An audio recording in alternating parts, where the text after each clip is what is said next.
vestito, che ha gettato i suoi pantaloni, ha indossato le sue convinzioni e si è fatta un nuovo vestito.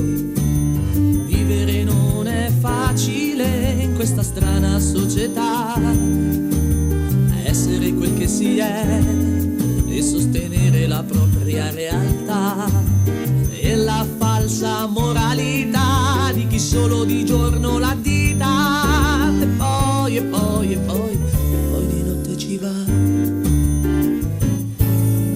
Questa è l'ipocrisia di chi ama ma odia Maria.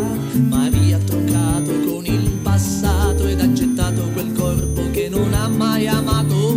Vestita di coraggio è scappata da un retaggio che imprigionava anima, testa e cuore, ha gettato al vento il suo dolore.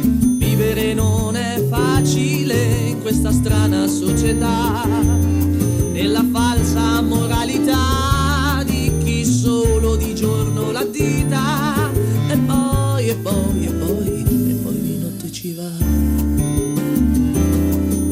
Maria è solo una mia poesia, ma chissà quante Maria per le strade di ogni città, tra misteri e di fico